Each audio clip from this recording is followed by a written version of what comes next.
नाही, साधारणतः फक्त चंद्रपूर नव्हे, या विभागातल्या चारही महानगरपालिका, त्यामध्ये चंद्रपूर, अकोला, अमरावती आणि नागपूर अशा आज दिवसभर बैठका आहे. त्यासाठी त्या महानगरपालिकेच्या प्रमुखांसोबत चर्चा होईल.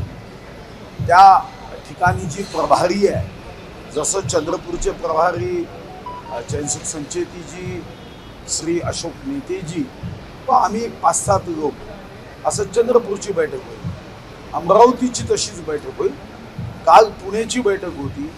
माझ्या माहितीप्रमाणे आज मुंबईची बैठक आहे. तर असा 29 कॉर्पोरेशनचा या 3 दिवसाचा कार्यक्रम.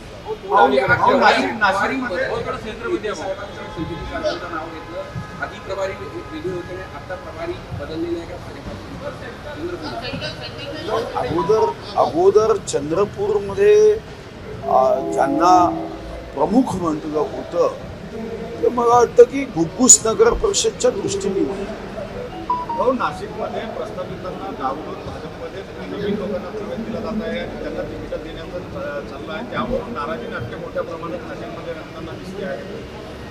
आज बातमी नाही आहे का काही? सुधीर भाऊ, तुम्ही जे म्हणताय की चंद्रपुरात ज्यांना आधी प्रभारी म्हणण्यात आलेलं होतं ते फक्त घुग्गुस नगर परिषदेच्या अनुषंगाने प्रभारी होते, त्यांच्याबद्दल आमच्यापर्यंत अशी माहिती होती की चंद्रपूर महापालिका आणि निवडणुकीचे प्रभारी होते. आमच्यापर्यंत ती माहिती नव्हती. पण मला जे सांगण्यात आलं आहे, श्री उपेंद्र कोठेकरजींनी आज सांगितलं की चैनसुख संचेतीजी ज्यांनी मुलाखती घेतल्या आणि अशोक नेते हे त्या बैठकीत उपस्थित राहतील आणि ते पक्षाचे निवडणूक प्रमुख आणि प्रभारी. किशोर जोरगेवार निवडणूक प्रभारी नव्हते कधी? मला माहिती. सगळ्यात महत्त्वाचं, आपण मुंबईला पण गेलो होते, जे नाट्य झालं होतं, त्यानंतर बऱ्याच भेटी गाठी घेतल्या मुख्यमंत्री. नाट्य हा शब्द योग्य नाही. नाट्य काही झालं नाही.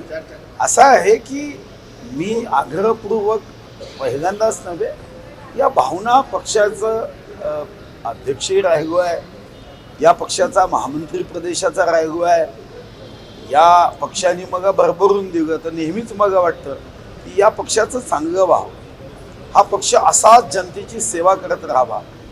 आम्हाला तर हेच शिकवलं, मैं रहू या ना रहू भारतीय रहना चाहिए. म्हणूनच आम्ही काम करताना जीव ओतून काम करतो. निवडणूक जिंकणं हे आमचं बाय प्रॉडक्ट आहे. जनतेचं हृदय जिंकणं हे आमचं मुख्य काम आहे.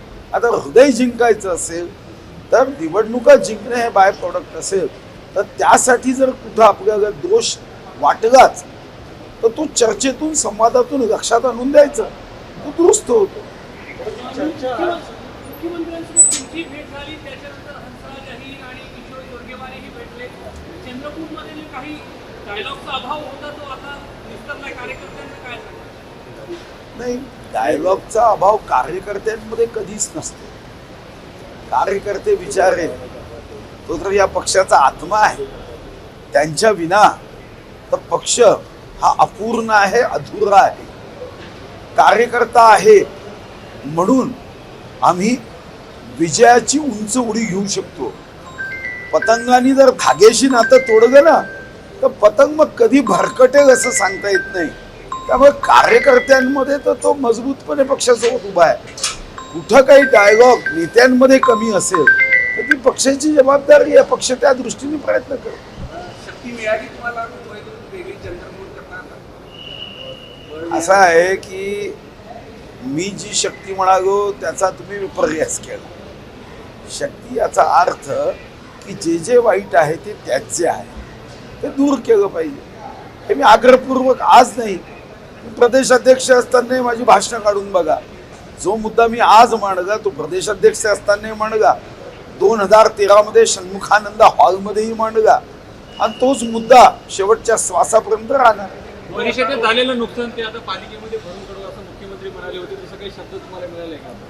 नाही, असं आहे की कुठं, जसं मी अगोदरच सांगितलं, कुठं कमतरता असेल तर त्या संवादातून दूर केल्याच जातात.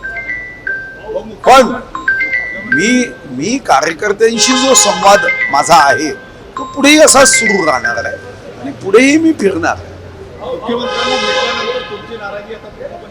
मी नाराज कधीच नव्हतो. हा पक्ष माझा आहे, नाराज कसं राहील?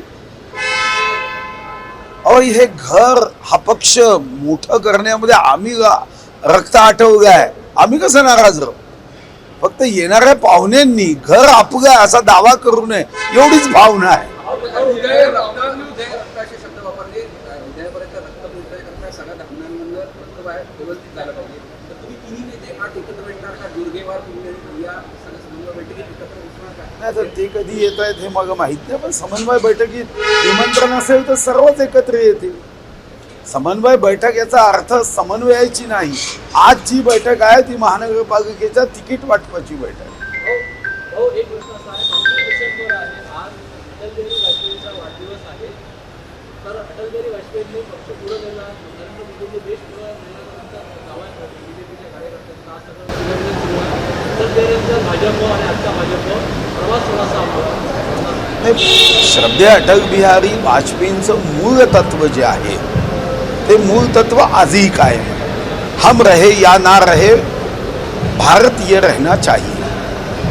श्रद्धेय अटल बिहारी वाजपेयींनी जे सांगितलं की टूटे मन से कोई खड़ा नहीं होता, छोटे मन से कोई बड़ा नहीं होता. श्रद्धेय अटल बिहारी वाजपेयींनी जे सांगितलं कि ये देश ये कोई पत्थर मट्टी से बना हुआ देश नहीं, हा देश का संस्काराने हा देश पुढे गेला पाहिजे ही भावना होती. मला वाटतं की आजही तीच भावना घेऊन भारतीय जनता पार्टी काम करते. भारतीय जनता पार्टीचा मूळ जो गाभा आहे तो कधीच बदलला आहे. आणि म्हणूनच तुम्ही बघितलं असेल की पंडित दीनदयाळ उपाध्यायांचा एकात्म मानववाद हा तुम्हाला प्रत्येक निर्णयामध्ये दिसतो. तुम्ही बघा की आपण गोरगरिबांसाठी स्वच्छतागृहाची व्यवस्था असो, मुद्रा योजना असो, आयुष्यमान भारत योजना असो, हे रस्ते बांधण्याची योजना असो. मला आठवतं की आदरणीय नितीन गडकरींजीसोबत मी श्रद्धेय अटल बिहारी वाजपेयींकडे ग्रामीण रस्ते जोडण्याचा प्रेझेंटेशनमध्ये मी होतो, तेव्हा त्यांच्या सचिवांनी सांगितलं की ये हमारा विषय नहीं है, ये तो राज्यों का विषय है, पर श्रद्धेय अटल बिहारी वाजपेयी होने की उसके लिए बदलाव करना है, संविधान में वितरित किए हुए विषयों का तो करना चाहिए, मगर गांव को रस्ते से जोड़ना चाहिए. हा भाव होता तो आपण बघतोच. थँक्यू.